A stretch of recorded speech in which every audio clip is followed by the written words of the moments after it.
J'ai relu un courriel que j'avais écrit en 2022 et ça m'a absolument brisé le cœur. L'histoire, c'est que j'avais postulé pour participer à un vernissage, mais quelques jours avant l'événement, après que ma candidature ait été acceptée, je me suis désistée. J'ai dit en fait non, je peux pas présenter mon travail. Je n'en suis pas assez fière. Je sais pas, je ne me sentais pas légitime dans mon talent. Et je trouvais quasi arrogant l'idée de me présenter comme ça devant un public et de leur dire hey, regardez mon travail. Donc j'ai disparu et pendant un an, je n'ai pas osé m'exprimer dans cette forme d'art, même toute seule, même pour moi. La même année, j'ai vu passer le concours UDEM en spectacle. C'est un concours d'art scénique organisé à l'Université de Montréal où j'étais étudiante et je me suis dit, mais ça a l'air bien, je pourrais participer. Mais quelques jours avant les auditions, lorsqu'on m'a appelé pour confirmer ma participation, j'ai paniqué et j'ai dit en fait, non, en fait, je sais pas ce que je vais présenter et je n'ai pas fait.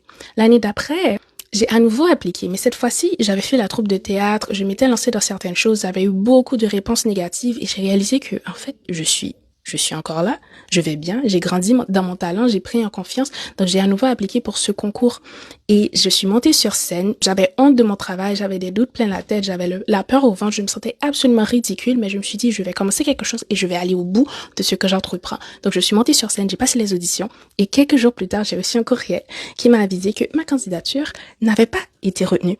Mais ce qui m'avait surpris, c'est que ça m'avait pas ravagé comme je pensais que ça allait le faire. Et l'année d'après, j'ai à nouveau appliqué pour ce même concours. En fait, je faisais une hyper fixation sur le concours.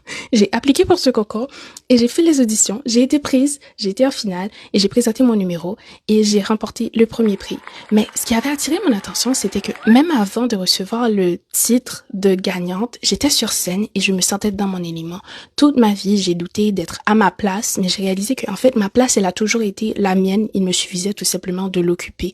Aujourd'hui, mon message, c'est de se donner la permission d'être brave. Car être brave, ce n'est pas l'absence de peur. Tout le temps, on te dit, oh, ne pas avoir peur. N'aie pas peur, n'aie pas peur. Moi, j'ai peur. J'ai peur souvent, j'ai peur tout le temps. Mais la bravoure, ce n'est pas de ne pas avoir peur, mais c'est de ne pas se laisser bâillonner par la peur quand on sait qu'on a quelque chose à dire. Et je sais que mon anecdote a fini avec une victoire. J'ai écrit ça en anglais, flemme de traduire, mais j'avais écrit being brave isn't about beating others, it's beating what's holding you back. And oftentimes, it's not who you are that's holding you back, it's more so who you think you're not. Et par exemple, aujourd'hui, ce courriel que j'ai envoyé, je l'aurais jamais envoyé. J'aurais douté, j'aurais tergiversé, mais j'aurais jamais laissé filer cette opportunité. Parce que si elle m'est offerte, elle est à moi. Et même si l'opportunité ne m'est pas offerte, si elle m'est possible d'aller la chercher, je vais la chercher. Parce que à force de m'essayer, de tenter et d'oser, je réalise que j'ai beaucoup moins peur d'une réponse négative car je vois que ce n'est pas la fin, en fait.